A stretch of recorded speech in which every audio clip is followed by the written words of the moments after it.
गरीब किसान रहता था। उसका नाम बलदेव था। उसके पास बहुत छोटी सी जमीन थी और वह उस पर खेती करके अपना परिवार पालता था। बलदेव बहुत मेहनती था, लेकिन उसकी जमीन बहुत कम थी और वह हमेशा कर्ज में रहता था। एक दिन बलदेव की जमीन पर सूखा पड़ गया। उसकी फसल नष्ट हो गई और वह बहुत परेशान हो गया। वह अपने परिवार को कैसे खिलाएगा, यह सोचकर वह रात को सो नहीं पाया। अगले दिन बलदेव ने अपने गांव के ठाकुर से मदद मांगी। ठाकुर एक बहुत ही लालची व्यक्ति था। उसने बलदेव से कहा, तुम मेरी जमीन पर खेती करो और फसल का आधा हिस्सा मुझे दे दो। बलदेव बहुत परेशान था, लेकिन उसके पास कोई और रास्ता नहीं था। उसे ठाकुर की बात माननी पड़ी। वह ठाकुर की जमीन पर खेती करने लगा। बलदेव ने बहुत मेहनत की और फसल बहुत अच्छी हुई। फसल काटने के बाद ठाकुर ने बलदेव से कहा, तुमने मेरी जमीन पर बहुत अच्छी फसल उगाई है।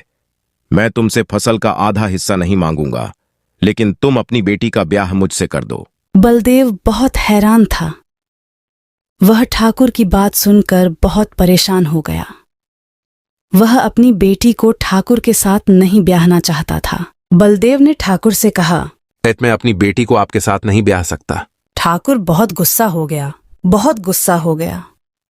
उसने बलदेव को धमकी दी, अगर तुमने मेरी बात नहीं मानी तो मैं तुम्हारी जमीन और तुम्हारा घर ले लूंगा। बलदेव बहुत डर गया। उसे अपनी बेटी और परिवार की चिंता थी। उसे ठाकुर की बात माननी पड़ी। बलदेव ने अपनी बेटी को ठाकुर के साथ ब्याह दिया। बलदेव की बेटी का नाम मीना था। मीना बहुत सुंदर और गुणवान लड़की थी, लेकिन वह बहुत दुखी थी कि उसे ठाकुर के साथ ब्याह दिया गया है।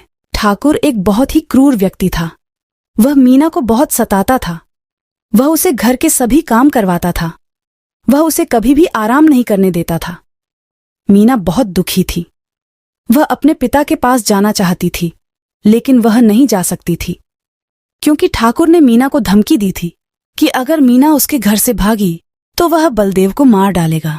एक दिन मीना ने ठाकुर के घर से भागने का फैसला किया। वह रात में घर से निकल गई। वह जंगल में भाग रही थी कि उसे एक साधु मिला। साधु ने मीना को देखा और उसे रोका। साधु ने मीना से पूछा, तुम इतनी रात को अकेली जंगल में क्या कर रही हो? मीना ने साधु को अपनी सारी कहानी बता दी। साधु मीना को अपने आश्रम में ले गया। उसने मीना को भगवान का भजन करने और ध्यान करने की सलाह दी। मीना ने साधु की बात मान ली। वह दिन भर भगवान का भजन करती और ध्यान करती थी। वह बहुत खुश थी कि अब वह ठाकुर के घर से भाग गई है। एक दिन साधु ने मीना को एक जादुई अंगूठी दी। उसने मीना से कहा, यह अंगूठी बहुत ही शक्तिशाली है। जब तुम इस अंगूठी को पहनोगी तो तुम अदृश्य हो जाओगी। मीना ने अंगूठी पहन ली। वह अंगूठी पहनकर ठाकुर के घर गई। उसने ठाकुर को सबक सिखाने के लिए एक योजना बनाई। मीना ने ठाकुर के घर में आग लगा दी। आग बहुत तेजी से फैल गई। ठाकुर घर में फंस गया। वह आग से बच नहीं पाया और जलकर मर गया। मीना अपने पिता के साथ रहने लगी। वह बहुत खुश थी कि उसे अपने पिता का आशीर्वाद मिल गया था। वह अपने पिता के घर में अपना समय बिताने लगी। वह अपने पिता की देखभाल करती थी और उन्हें खुश रखती थी। मीना ने अपने पिता से कहा कि वह एक नया जीवन शुरू करना चाहती है। वह एक अच्छी शिक्षा प्राप्त करना चाहती है और एक अच्छा काम करना चाहती है। बलदेव ने मीना की बात सुनकर उसे प्रोत्साहित। मीना ने एक कॉलेज में दाखिला लिया और पढ़ाई। मीना ने एक अच्छी कंपनी में नौकरी पा ली।